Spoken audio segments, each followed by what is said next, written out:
En la Universidad Cristiana de las Américas te ofrecemos preparatoria en 2 años y licenciaturas en Administración de Empresas, Ciencias Jurídicas, Música Sacra, Pedagogía, Contaduría Pública, Educación con acentuación en la enseñanza del inglés y Teología Pastoral. Además, contamos con maestrías en Educación Internacional y en Predicación Expositiva, en modalidad presencial y en línea. En UCLA encontrarás una educación íntegramente cristiana, con planes innovadores y un gran énfasis en la vida espiritual. Tenemos costos increíblemente accesibles y atractivos programas de becas. No te quedes con ganas de saber más de nosotros y ponte en contacto a través de nuestras redes sociales. Tú también puedes decir, yo soy UCLA. Inscríbete ahora y aprovecha nuestros descuentos. Universidad Cristiana de las Américas. Pasión por Jesús, impulsando una nueva generación. Bienvenidos al culto de capilla de la Universidad Cristiana de las Américas. Mi nombre es Mateo Bixby y soy director de la Facultad de Teología aquí en la universidad y también me encargo de vida estudiantil. Cada semana tenemos la oportunidad de compartir la palabra de Dios con nuestros alumnos. Y en estos tiempos de cuarentena estamos usando la tecnología para invitar a personas que normalmente no pueden estar con nosotros para que puedan compartir la palabra con nuestros alumnos. Y esta semana tenemos una magnífica oportunidad. Estamos invitando al pastor Miguel Núñez que nos comparta una perspectiva médica y también bíblica acerca de la pandemia.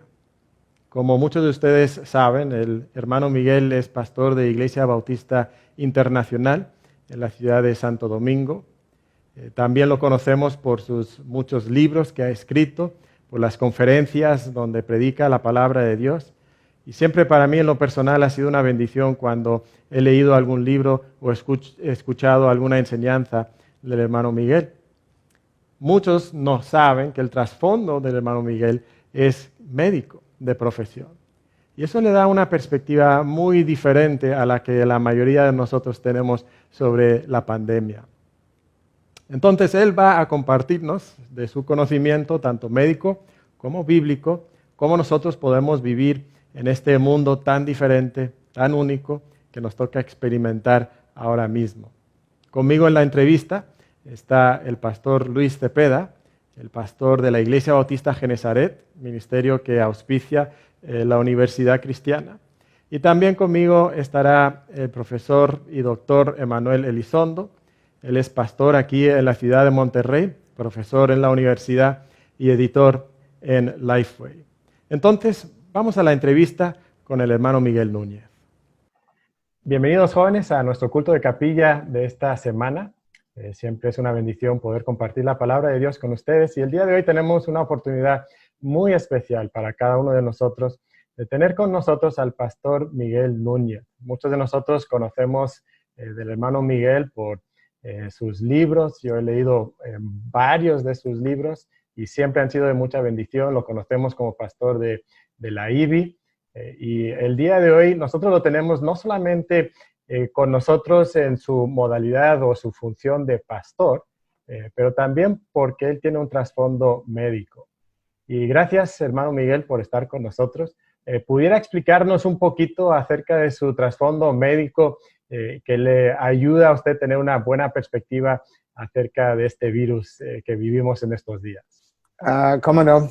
Bueno, estudié medicina aquí en Santo Domingo y luego de graduarme, pues emigramos mi esposa y yo, que es norteamericana y médico también, hacia Estados Unidos en el año 1982. Los primeros 3 años fueron de entrenamiento en medicina interna, los próximos 2 años fueron entrenamiento en enfermedades infecciosas y luego nos quedamos 10 años más en lo que fue el ejercicio de la medicina y la enseñanza con la escuela de Monte Sinaí o Mount Sinai. Y fue una buena experiencia en términos de tanto la parte académica como la experiencia, la exposición de mucha patología en hospitales de cientos de camas. Y eso nos ayudó a formarnos de la forma que Dios quiso y nos permitió hacer. Entonces regresamos a Santo Domingo 15 años después de habernos ido con la intencionalidad de iniciar una iglesia, la Iglesia Bautista Internacional. Comenzamos con un estudio bíblico en nuestra casa, con unas 10, 12, 13 personas y bueno, fue creciendo y hoy somos como 2.500 personas domingo en la mañana. Ha sido gracias sobre gracia de parte de Dios, no hay otra forma de explicarlo. Amén. Pues qué bueno, pues pasemos directamente a las preguntas y creo que Manuel tiene bastantes preguntas. La mayoría de nosotros conocemos a Manuel, es maestro aquí en la Universidad Cristiana de las Américas, también pastor de Vida Nueva. Entonces, Manuel, si quieres iniciar con alguna de las preguntas que tenemos preparadas para el pastor y doctor Miguel. Claro que sí, hermano Mateo, muchas gracias y un gusto estar con usted, hermano Miguel.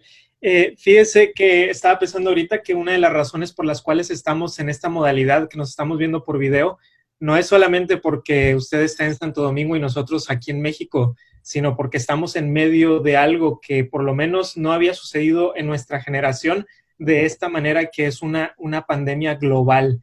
Y estas primeras preguntas van relacionadas con eso, Pastor Miguel. Y la primera es una que ha estado circulando muchísimo en las redes sociales y en diferentes lugares, y es sobre cuáles son las similitudes y diferencias entre este virus del COVID-19 con la influenza estacional. ¿Son idénticos, son diferentes o cuáles son sus similitudes o diferencias? Bueno, lo voy a comparar no solamente con la influenza o el flu, pero también con la gripe o resfriado común. Vamos a comenzar ahí porque esa es la menos sintomática de todos. Cuando tú tienes una simple gripe, que puede ser causado por diferentes virus, rinovirus, adenovirus, bueno, el mismo coronavirus, hay 4 cepas distintas que no son el SARS-CoV-2, que pueden producir una gripe común y corriente, y que circulan todo el año en países tropicales. Y tenemos otros virus todavía que pueden causar también la gripe. Eso usualmente se manifiesta con congestión nasal mayormente y algo, quizá dolor de cabeza, pero usualmente no hay fiebre. Usualmente el paciente, desde el punto de vista sintomático, es tan ligero que puede seguir trabajando. Puede haber un problema de contagiar a otros, pero desde el punto de vista como él se siente, él pudiera, en sentido general, seguir trabajando. El flu es otra cosa. El flu sigue siendo un virus, pero en términos sintomáticos es muy sintomático. Usualmente hay fiebre, mucho dolor de cuerpo, dolor de cabeza. Y la realidad es que, cosa que la gente no sabe, pero Estados Unidos estimó, por ejemplo, para esta estación del flu, que del flu morirían entre 23,000 y 59,000 personas en Estados Unidos. De manera que el flu también tiene una mortalidad que cuando tú se le aplica a millones de personas resulta ser miles de personas. Y eso es todos los años. Y eso es solamente un país, Estados Unidos. Entonces, cuando el coronavirus comienza, bueno, la pregunta era exactamente cómo se diferencia del flu. Bueno, el coronavirus igual tiene fiebre, igual que el flu, tiene dolor de cuerpo, igual que el flu, dolor de cabeza. Entonces, luego comienza, bueno, tiene tos, muchas veces igual que el flu, de manera que hasta ahí no hay como muchas diferencias. Bueno, el coronavirus puede tener otras manifestaciones y hoy en día sabemos cómo todos los órganos que puede afectar, el mismo sistema respiratorio puede seguir avanzando y terminar en un fallo respiratorio con necesidad de intubación. Esos son muy, muy, muy contados casos. La mayoría de los casos no termina ahí, son casos que se manejan en el hogar con Tylenol y quizá con algunas prescripciones iniciales para lo que es el virus mismo. La mortalidad, bueno, antes de llegar ahí, bueno, luego vemos que el COVID puede producir otras complicaciones, puede producir afección del corazón, puede producir afección a nivel cerebral, puede producir algunas lesiones de piel, pero de nuevo, esos no son la mayoría de los casos. De hecho, yo le daba a nuestra iglesia en el día de ayer estadísticas del día de ayer en la mañana. Le decía que al día de ayer había unos 4.7 millones de casos diagnosticados en el mundo. De esos 4.7 habían 1.8 recuperados, y habían 2.6 todavía activos, pero de esos 2.6 millones de casos activos, se estimaba que el 98% eran ligeros y solamente un 2% de casos críticos o severos. De manera que eso nos da una idea de que los números son bajitos. Entonces, bueno, ahí está la comparación entre el flu y el COVID, que al inicio quizás sea difícil de hacer. El COVID también, un 20-25% de los pacientes tienen náusea, tienen vómito, pérdida del olfato, pérdida del gusto. Eso usualmente no lo vemos en el flu. Lesiones de piel usualmente no vemos en el flu. Cardiomiopatía o miocarditis, afección del corazón, usualmente no la vemos en el flu. Encefalitis rara con el flu. Entonces, bueno, ya yo creo que los primeros síntomas se parecen al flu. Los síntomas posteriores de casos más severos, yo creo que ahí es donde las diferencias comienzan a ver más claramente. Pastor, yo creo que casi todos hemos visto las noticias de lo que está pasando o lo que pasó en Italia, España, los Estados Unidos. Y una de las impactantes que fue para mí fue una noticia en donde decía que había entrado el coronavirus a una casa para ancianos y habían fallecido una cantidad pues grande, y que en Nueva York, por ejemplo, donde estaba el epicentro, había tantos cuerpos que estaban sepultando a gente en lugares comunes, ¿verdad? Cuando vemos ese tipo de situación que está pasando, ¿qué debemos de pensar sobre la tasa de mortalidad que ahorita usted mencionó, por un lado del flu o de la gripe, ¿verdad? O de la influenza, con respecto a este nuevo virus? ¿Por qué vemos algo como esto, en donde están enterrando muchísima gente por aquí? Y a lo mejor yo estoy ¿cómo se dice? A lo mejor yo estoy desinformado y quizá eso también está pasando con otros virus y simplemente no lo sabíamos. Entonces, ¿cómo podemos interpretar eso, esas noticias? Bueno, yo creo que se dieron varias cosas. El virus llegó, se propagó muy rápidamente. Se estima que cada persona que tiene el coronavirus infectaría en promedio entre 2.5 y 3 personas, además de la persona. Eso pudiera sonar alto si tú lo comparas con el flu, que es aproximadamente 1.5 personas por cada persona afectada, pero si lo comparas con el sarampión, que son 16 personas por cada persona afectada, entonces de repente como que el coronavirus no parece tan infeccioso, de manera que el poder comparar cifras y números nos ayuda a entender la perspectiva de una forma un poco más amplia. Número uno. Número dos, el problema fue que el virus llegó muy rápidamente e infectó a mucha gente de mucha edad. Si comenzamos a pensar en Italia y España, la mayoría de la gente que murió eran personas de más de 65 años de edad con morbilidades, diabetes, hipertensión, enfermedad cardíaca, enfermedad pulmonar, fumadores, pacientes con enfisema, ese tipo de cosas. Entonces, bueno, de hecho en Italia el reporte final que se dio de la mortalidad fue que la mayoría de los pacientes no solamente que tenían más de 70 años de edad, pero tenían más de un problema subyacente. O sea, tenían diabetes e hipertensión, tenían un problema pulmonar y un problema cardíaco. Además, la mayoría de esos pacientes tenían deficiencia de vitamina D de David. La vitamina D realmente es la única vitamina que claramente se ha asociado con deficiencia del sistema inmunológico. La mayoría de sus pacientes tenían deficiencia de vitamina D, ahí tienes otro problema. La mayoría de la gente que también murió en Estados Unidos, no todos, porque en medicina nunca es siempre y nunca es nunca, pero la mayoría también era paciente de edad con comorbilidades. El secretario para el Departamento de Salud en Estados Unidos decía ayer, y eso es cierto, y yo creo que mucha gente no lo conoce, que a pesar de todos los avances de Estados Unidos tiene un número de comorbilidades que otros países no tienen. Por ejemplo, la cantidad de obesidad que tuve en Estados Unidos, tú no ves en República Dominicana y en muchos países donde yo he estado tampoco. La cantidad de diabetes es bastante alta también en Estados Unidos. Entonces, también Estados Unidos tiene una población, no quiero poner por debajo a nuestra población hispana, pero tiene una población hispana significativa que no necesariamente tiene el mejor acceso a lo que son los sistemas de salud por diferentes razones. Eso también, la mortalidad ahí en la población afroamericana e hispana fue mayor en Estados Unidos que en otras poblaciones.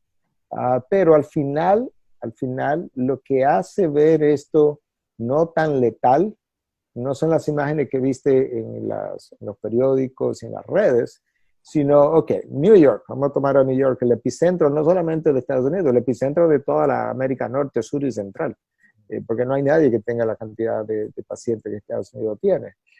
¿Cuántos pacientes estimó New York que pudieran estar contagiados con el coronavirus? Aproximadamente 2.7 millones neoyorquinos. Si tú tomas los 26,000 pacientes que murieron en Estados Unidos y se lo aplica a casi 3 millones de personas, la mortalidad, la Universidad de Stanford publicó esto, baja 0.1 a 0.2. ¿Cuál es la mortalidad del flu? 0.1. O sea que tú puedes ver que realmente la tasa de la letalidad no es tan alta. De hecho, más o menos eso se sabía desde un principio, porque una de las revistas más prestigiosas en medicina en Estados Unidos es el New England Journal of Medicine. En febrero, el New England Journal of Medicine hubo un artículo al principio de febrero que decía que al final de la pandemia veremos que la mortalidad como mucho iba a llegar a un 1%. Eso es 1 de cada 100 pacientes, una mortalidad sumamente bajita. ¿Requeriría una enfermedad con una mortalidad de menos de un 1% el confinamiento social que se ha dado? No, no de esa manera por lo menos. Yo creo que el confinamiento social fue importante en las primeras 2 o 3 semanas porque no sabíamos, nos estábamos organizando, nos tomó a todos desprevenidos. Estados Unidos mismo no tenía toda la mascarilla y todos los ventiladores que necesitaba una nación como Estados Unidos. Sin embargo, hubo algunas cosas que se dijeron que no fue exactamente así o fue por falta de planificación, porque de nuevo vino como una sorpresa. El colapso del sistema de salud de Estados Unidos, eso no va a pasar en la próxima pandemia, porque yo creo que se aprendió una lección, es que tú no puedes concentrar los pacientes en un grupo de hospitales y dejar todos los demás hospitales vacíos. Hoy en día hay un número de hospitales en Estados Unidos vacíos y un número de médicos y enfermeras fuera de trabajo cancelados porque no tenían trabajo. Porque se concentró mucho la población en un solo lugar. Este es un país con una capacidad de respuesta enorme. El Cleveland Clinic es un sistema de hospitales a lo largo de Estados Unidos. Y el Cleveland Clinic dijo en un momento dado, nosotros podemos abrir, no en un solo sitio, sino a lo largo de los diferentes estados. Nosotros podemos abrir 1,000 camas más para mañana y 8,000 camas en las próximas 2 semanas. Un solo sistema de salud. O sea, un solo centro médico a lo largo de Estados Unidos. De manera que yo creo que la próxima pandemia se manejará de manera distinta y estaremos mejor preparados para hacerle frente a esto. Pero yo creo que es el tiempo de regresar a trabajar. De hecho, en nuestro país el presidente habló anoche y ya esta semana, pasado mañana, se comienza fase 1 del retorno para seguir, y luego seguirá con fase 2, fase 3, fase 4. Y yo creo que este es el tiempo de poder hacer eso. Pastor, estaba leyendo, hace poquito se publicó los hermanos de Nine Marks sobre cómo sucedió cuando fue la influenza española, qué pasó con las iglesias de Washington. Y algo que me llamaba la atención es que, si no me equivoco, el confinamiento que hemos tenido por esta pandemia ha sido más largo que cuando fue la influenza española, por lo menos en algunos lugares, parece ser. Sí. Una de las preguntas que creo que muchos de nosotros tienen es, ¿va a volver a pasar esto pronto? ¿O esto es algo de una vez en cada generación? ¿O es simplemente imposible predecir cuándo viene la gran pandemia que sigue? Otra pandemia, tú dices. Sí, otra. Del tipo que sea. Del tipo que sea. Ajá. Bueno, curiosamente, hubo una publicación reciente, no recuerdo ahora en qué medio, pero hubo una publicación reciente que decía que gente que maneja el medio ambiente y maneja epidemiología estaba diciendo que posiblemente las pandemias serán en un futuro más severas, más frecuentes de lo que hasta ahora nosotros hemos visto, por una razón. Y esa razón es cambiable. Yo creo que es bueno conocer esa panorámica mundial. Lamentablemente no va a cambiar. La razón es la contaminación ambiental. La contaminación ambiental es responsable por la muerte de 20 millones de personas al año, dicho por la Organización Mundial de la Salud. Si tú divides eso entre 365 días, yo hice la matemática, son 19.174 personas por día. El COVID no está, nunca está ni va a estar ni cerca de ese número de personas. Y no nos pusimos locos con la contaminación ambiental y seguimos trabajando. Bueno, tú has vivido en México, obviamente, están en México, y Ciudad México tiene una contaminación ambiental significativa y sigue trabajando y todo el mundo se va a trabajar, a pesar de esas cifras. Entonces, bueno, la respuesta a tu pregunta es que si eso no cambia, bueno, ahí hay una predicción potencial de que nosotros pudiéramos tener una pandemia más rápido, que sea más severa, si la contaminación ambiental no cambia. Las imágenes satelitales son impresionantes, las imágenes de superficie aquí también, de cómo cambió la contaminación ambiental con este paro, ¿verdad?, de actividades. En Wuhan, las fotos satelitales son impresionantes. En Nueva Delhi es increíble ver un monumento que prácticamente ni se veía y luego del COVID se ve súper precioso el monumento con la claridad del ambiente. Entonces, bueno, hay algo que los gobiernos debieran atender, no atienden. Nosotros tenemos 10 o 12 índices como ese que yo te acabo de dar, que superan por mucho las muertes por COVID. Lamentablemente el pánico, la mala información, sobreinformación, información distorsionada, nos creó un problema. Y los medios de comunicación. Si esta pandemia se da hace 50 años, 40 años, 25 años, nosotros no tuviéramos con el pánico que tenemos hoy. Tú no hubieses estado viendo frigorífico enfrente de un hospital y entrando pacientes ahí adentro y ese tipo de cosas. Fue como la guerra de Irak. Por primera vez nosotros vimos una guerra en vivo, con las cámaras de televisión, enseñándonos los misiles que salían de los aviones, de los portaaviones, como si fuera una película. Bueno, eso genera mucha ansiedad y eso es parte del problema que tenemos hoy. Hermano, No, yo iba a preguntar, ¿qué perspectivas bíblicas podemos nosotros adoptar para ayudarnos? Pensando que pueden venir otras pandemias, pensando que el mundo puede ser muy diferente el día de mañana. Como cristianos, ¿qué perspectivas bíblicas, qué verdades pueden ayudarnos a no caer presa del pánico, a no reaccionar de maneras desmedidas, como muchas personas lo han hecho el día de hoy, ¿no? Claro. Bueno, yo creo que el conocimiento del carácter de Dios, yo creo que eso es lo mejor que un cristiano puede hacer o puede tener para todas las circunstancias. Porque al final es el carácter de Dios que a mí me va a ayudar a entender, a estabilizarme y a ver lo que ocurra a través de sus lentes. Entonces, pensando en el carácter de Dios, nuestro Dios es soberano y como soberano que es, Él está en control de todo lo que se mueve, incluyendo todas las pandemias. Dios ha declarado en el libro de Lamentaciones, sucederá una calamidad que el Señor no haya, sin que el Señor lo haya permitido, lo haya aprobado. El Señor está en control no solamente de cada microbio, de cada átomo, de cada molécula, de cada vida humana. 2 pajarillos no se caen al suelo sin su consentimiento. Los cabellos de mi cabeza están contados. Cristo dice que no puedo agregar una sola hora al curso de mi vida con preocuparme. Entonces, la soberanía de Dios debe aquietarme, literalmente. Debiera brindarme garantías. Yo no puedo confiar en estadísticas. ¿Cuáles son las probabilidades de que yo me muera? Y yo tengo un Dios ahí en quien de Él es que depende el que yo me enferme, no me enferme, viva, no viva. Yo voy a morir el día que está escrito en el libro, por así decirlo, este libro imaginario de Dios. No voy a morir un día antes, no voy a morir un día después y no voy a morir de otra causa. El número de personas que va a morir en el año 2020 es el mismo número que iba a morir antes del COVID. Lo que ha cambiado quizá para nosotros, no para Dios, es de qué van a morir. Pero los días de cada ser humano, dice el salmista en el Salmo 139, están contados.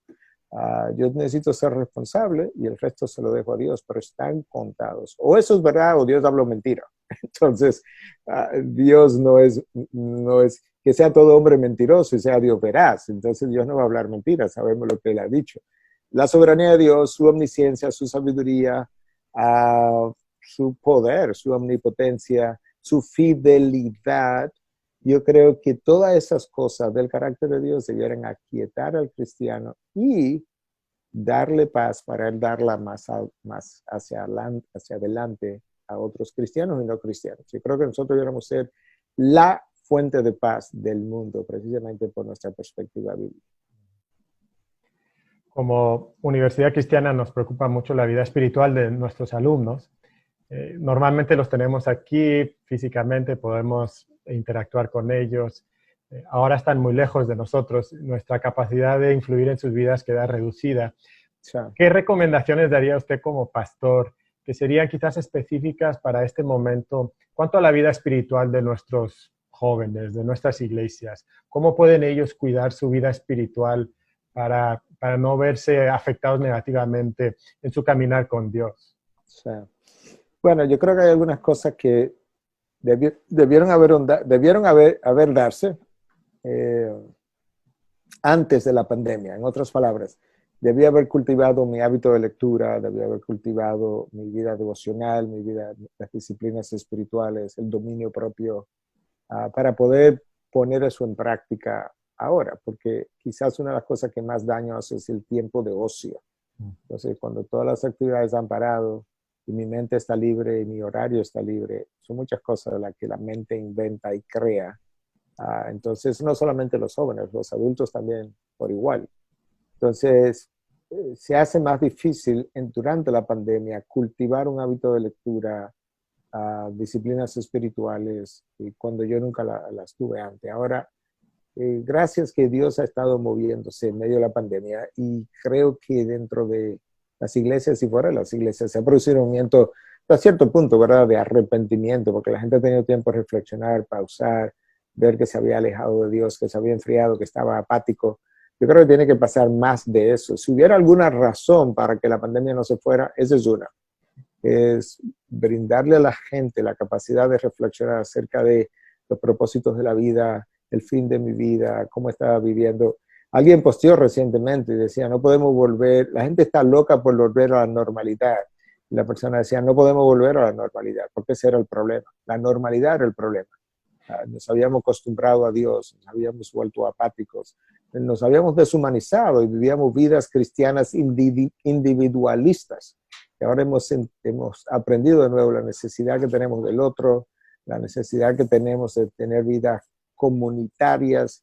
Y yo estaba con una organización misionera, no sé si la conocen, el nombre es Buckner International. Yo estaba con ellos, con gente de 5 continentes la semana pasada, y decía, esta es una ocasión donde Dios en su sabiduría nos separó y al mismo tiempo nos unió más que nunca. Y de hecho lo que estamos haciendo ahora es evidencia de lo que yo acabo de decir, porque sin esta pandemia nosotros no tuviéramos este Zoom, yo no estuviera conociendo a gente de esta universidad cristiana, interactuando con ellos en Monterrey, y lo mismo me pasó con gente de 5 continentes, donde yo estaba en contacto con hermanos de 5 continentes, pastores que yo nunca hubiese conocido. A nivel individual ahora, en las familias, los padres han tenido más tiempo que nunca de estar juntos, testifican de eso, de estar también juntos con los hijos con ellos. Entonces estamos separados y más unidos que nunca hoy en día, paradójicamente. Y eso solamente lo puede hacer Dios. Dios es increíblemente sabio. Durante ese tiempo de separación, ¿cómo puede un joven seguir sirviendo a Dios, aunque pues no tiene los medios normales, ¿no?, de estar en la iglesia, involucrado en las actividades? ¿Qué recomendaciones pudiéramos darle a los jóvenes en cuanto al servicio? Bueno, yo comenzaría por decirle que tienen que cuidar de sí mismos primero para luego poder servir y tratar de cuidar a otros. Pero entre las cosas que pueden hacer por otros, yo creo que todavía compartir el evangelio de diferentes maneras sigue siendo prioridad. Esta es una oportunidad preciosa para gente que está, jóvenes que están considerando cosas que quizás nunca consideraron, porque o vieron a alguien morir, o se le murió un padre, o una madre, o un tío, o un hermano del COVID, o vieron noticias, estuvieron en las redes, y se han abierto, entonces, están más vulnerables, más positivamente predispuestos a lo que sería la presentación del evangelio. Yo creo que eso es algo que el joven puede hacer y debe hacer. Hay jóvenes cristianos con padres inconversos, pueden tomar la oportunidad ahora que están pasando más tiempo juntos para compartir el evangelio con ellos. Eso es una cosa. Número 2, debemos ser compasivos. Y nosotros podemos ser compasivos de diferentes maneras. Yo puedo llamar a alguien y preguntarle cómo está, qué está pasando. Si sé de alguien en mi iglesia o en mi círculo que quizás no es de la iglesia, que tuvo una pérdida, también puedo llamarlo y expresar mi empatía. Decirle, bueno, si quiere puedo orar por ti o puedo orar contigo y eventualmente Dios puede abrir esa puerta. También brindar esperanza. Yo creo que, de nuevo, a mí siempre me llama la atención que el apóstol Pablo le escribía a Timoteo como joven y decía, ¿verdad?, que no deje que nadie menosprecie tu juventud. Entonces a los jóvenes de hoy yo les diría la misma cosa, no deje que nadie menosprecie tu juventud. E inmediatamente después Pablo le decía, sé ejemplo en palabra, en obras, en amor, en fe, en pureza.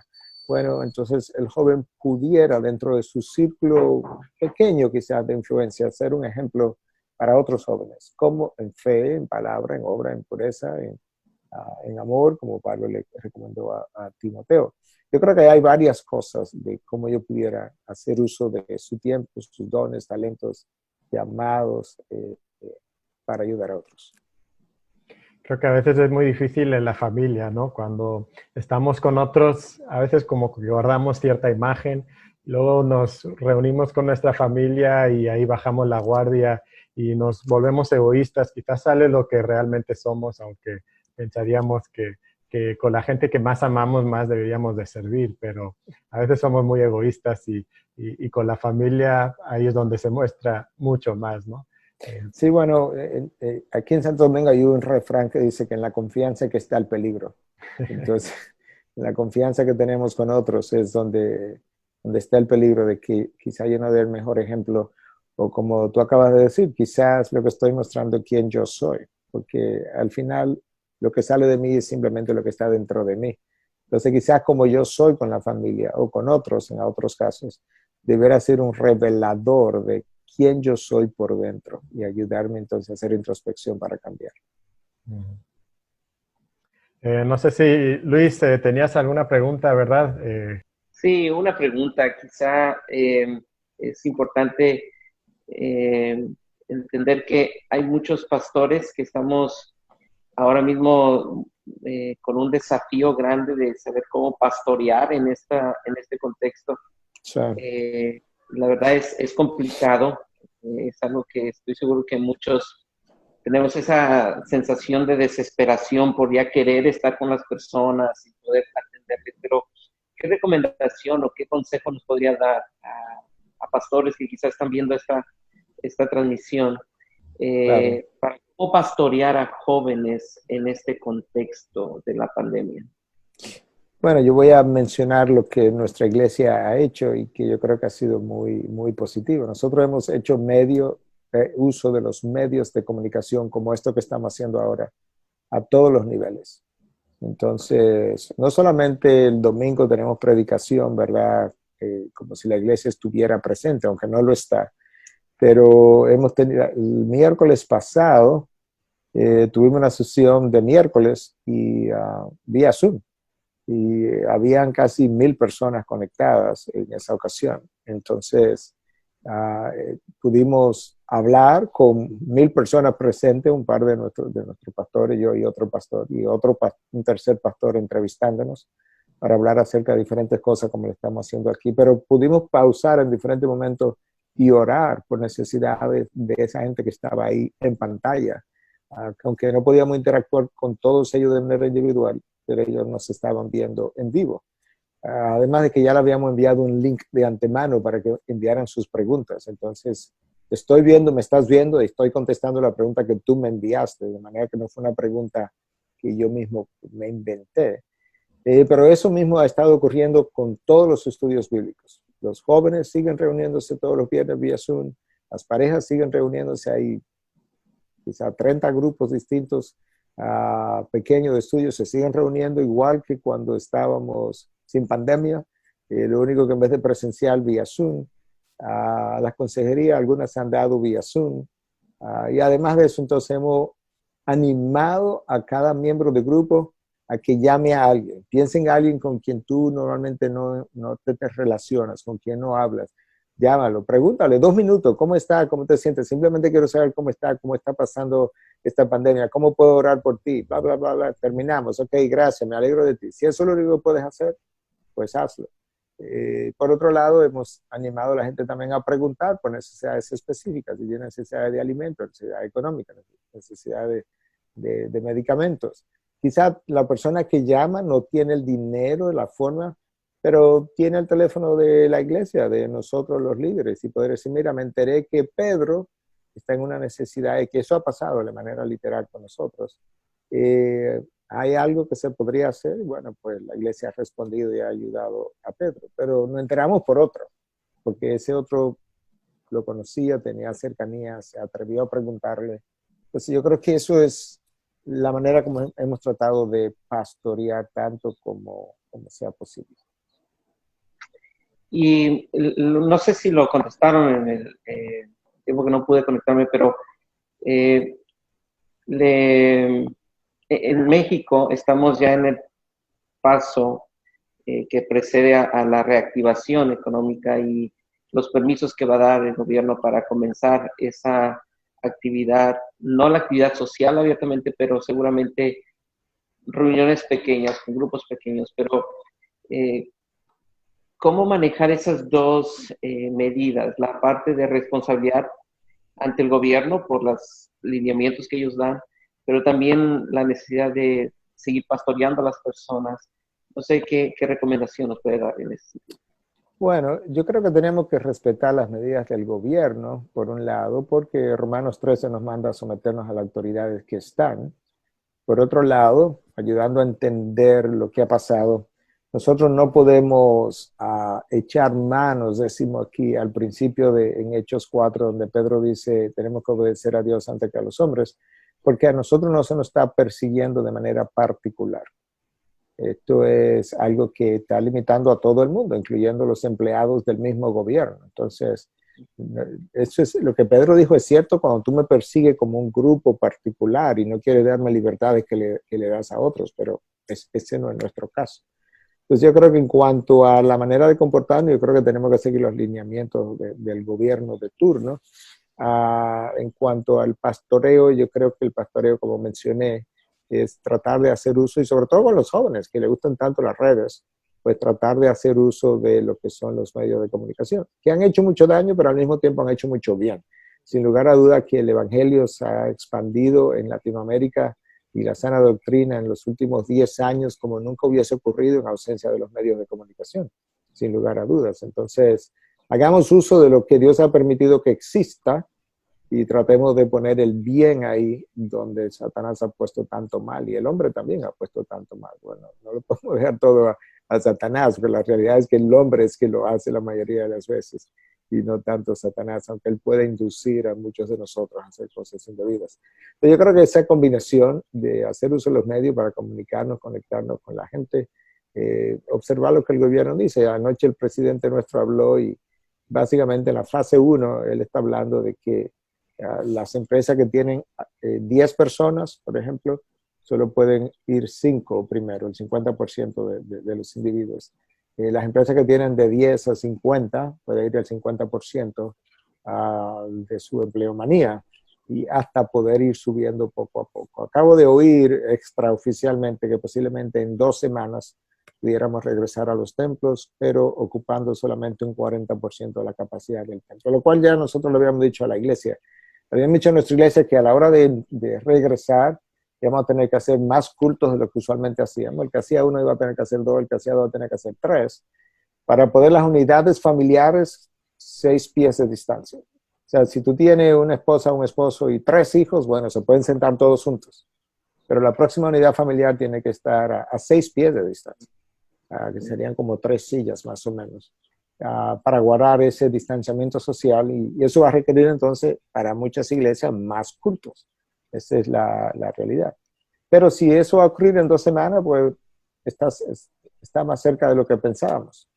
Entonces yo sí creo, esto es algo que es probablemente muy personal, aunque yo creo que hay otros pastores por ahí que piensan similar y no se atreven a decirlo, pero yo sí creo que Dios tiene a la iglesia en disciplina en este tiempo.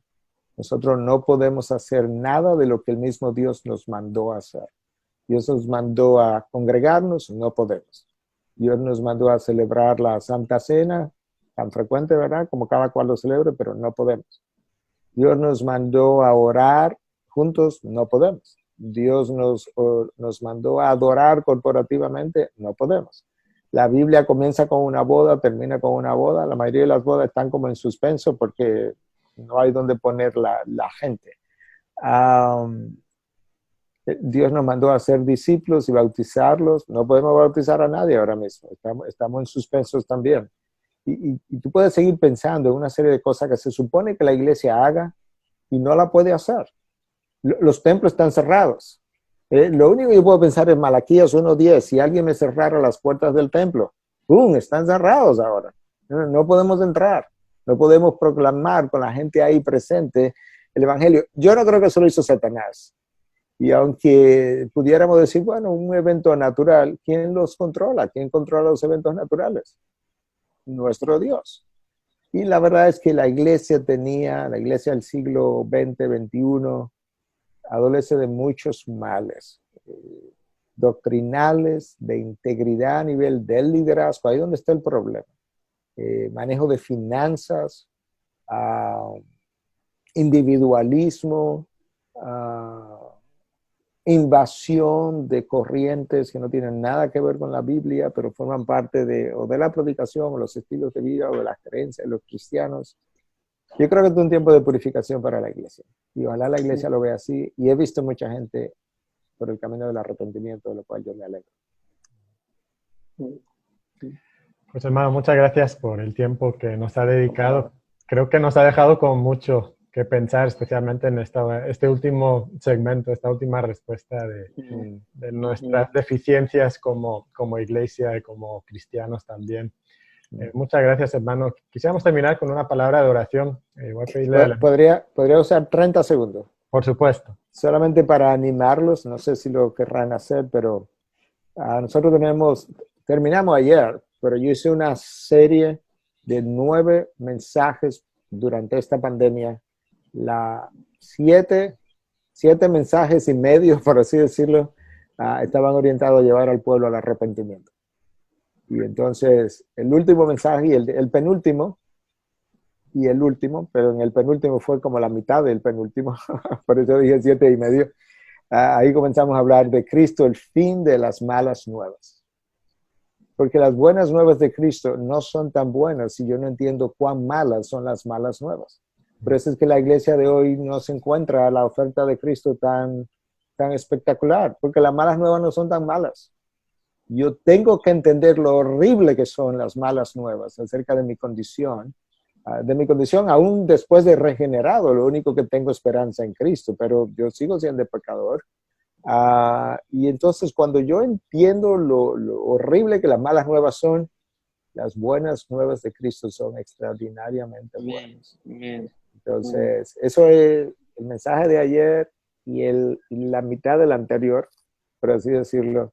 Entonces finalmente fue como, ok, pastor, ¿y cuándo que vamos a llegar? Bueno, ya llegamos, pero los otros anteriores fue llevando el pueblo al arrepentimiento. Y bueno, y todo el que escuchaba, mucha gente que nos sigue por la gracia de Dios en Latinoamérica, ayudándolos a ir por el camino del arrepentimiento. Yo no creo que hay una sola época de la historia de la iglesia o un solo tiempo de cada año donde el arrepentimiento no sea necesario. Yo le digo a mi iglesia desde el púlpito, yo me arrepiento todos los días, porque yo sé que yo no amo a Dios con toda mi alma, toda mi mente, todo mi corazón y toda mi fuerza. Y si aparece alguien que me dice que lo ama, le voy a decir, bueno, acaba de pecar, o sea, que arrepiéntete de lo que acaba de decir. Porque cuando tú amas a Dios de esa manera, jamás va a pecar de ninguna forma, ni de pensamiento. Mi pecado es la mejor evidencia de que yo no amo a Dios con toda mi alma, toda mi mente, toda mi fuerza, todo lo que yo soy. Entonces, bueno, Spurgeon decía que, creo que fue, la primera tesis de Martín Lutero decía, cuando el Señor Jesús dijo que nos arrepintamos, Él intended y quiso que toda la vida fuera una vida de arrepentimiento. Eso es lo que trato de practicar, que mi vida sea una vida de arrepentimiento. Esta mañana leía un sermón de George Whitefield y decía que mi arrepentimiento quiere arrepentirse, mis lágrimas tienen que ser lavadas. Y decía que nuestras buenas obras solo son pecados espléndidos. Y creo que eso nos define, ¿verdad?, de nuestra condición humana. Sí, bueno, la primera parte es como decir, tengo que arrepentirme de mi arrepentimiento. Y eso lo dijo alguien, no recuerdo quién, pero eso es cierto. Porque nosotros, cuando pecamos, no tenemos una comprensión total de lo horrible que eso fue. Dios sí. Entonces cuando me arrepiento es como parcialmente, porque me estoy arrepintiendo de la parte que yo pude ver, y muchas veces que ni siquiera quiero ver la otra parte, aunque quizá hubiese podido, pero ni siquiera la quiero ver, pero la que puedo ver. Y Dios dice, bueno, si tú supieras lo horrendo que eso es, estuviera todavía arrepintiéndote. Y por eso es que alguien decía eso, tengo que arrepentirme de mi arrepentimiento. Sí. Pues gracias, hermano, por estar con nosotros aquí en la Universidad Cristiana. Y queremos concluir con una oración. Pastor Luis, ¿puede terminar con oración. Claro. Oh Dios, hemos pecado y Amén. reconocemos que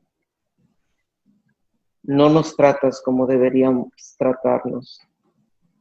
La verdad es que si tuvieras que descargar el castigo justo sobre nosotros, no deberíamos estar hoy aquí.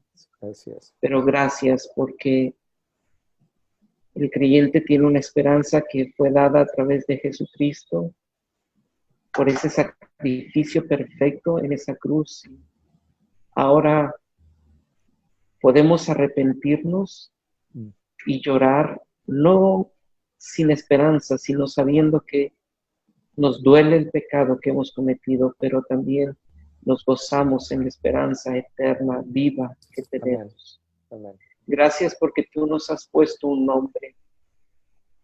Somos ahora un real sacerdocio, una nación santa, un pueblo escogido por ti, para que en medio de este caos, de este sufrimiento, anunciemos las virtudes de aquel que nos llamó de las tinieblas a la luz. Amén. Y pedimos, Dios, que hoy podamos proclamar quién eres tú. Y sí, reconocer nuestro pecado y dolernos por nuestro pecado, pero proclamar esas buenas nuevas. Pero no sin antes decir las malas nuevas, reconociendo que somos indignos, que no somos merecedores de gracia. No hay un solo gramo de mérito en nosotros, pero nos has dado toneladas y toneladas de gracia abundante. Amén. Y damos gloria a tu nombre. Pedimos por los jóvenes de la universidad, que ellos puedan allí reconocer su pecado y venir en arrepentimiento. Que no teman a un virus, que teman al Dios que está sentado en ese trono. Amén. Y que puedan reconocer que Él es el Señor del universo. Amén. Puedan venir en arrepentimiento, confesando sus pecados y reconociendo que hay perdón en la sangre de Cristo. Amén. Pedimos por los padres, por los pastores que están cargados por toda esta situación que estamos viviendo, que encuentren en ti esperanza y sosiego de su alma. Gracias porque tú eres el pastor y obispo de nuestras almas. Amén. Gracias por este tiempo en Cristo Jesús. Amén. Y amén. Amén. Gracias, hermanos. Gracias por la invitación y por el tiempo. Un placer de compartir con ustedes. Gracias, gracias, Manuel. Pues, le esperamos pronto aquí en Monterrey. Bueno, Ahora sí. como dicen, ¿verdad? Dios primero, pero ojalá que así sea. Sí, Dios le bendiga. Bueno, Gusto saludar. gracias. Igualmente. En la Universidad Cristiana de las Américas te ofrecemos preparatoria en 2 años y licenciaturas en Administración de Empresas, Ciencias Jurídicas, Música Sacra, Pedagogía, Contaduría Pública, Educación con acentuación en la enseñanza del inglés y Teología Pastoral. Además, contamos con maestrías en Educación Internacional y en Predicación Expositiva, en modalidad presencial y en línea. En UCLA encontrarás una educación íntegramente cristiana, con planes innovadores y un gran énfasis en la vida espiritual. Tenemos costos increíblemente accesibles y atractivos programas de becas. No te quedes con ganas de saber más de nosotros y ponte en contacto a través de nuestras redes sociales. Tú también puedes decir, yo soy UCLA. Inscríbete ahora y aprovecha nuestros descuentos. Universidad Cristiana de las Américas. Pasión por Jesús. Impulsando una nueva generación.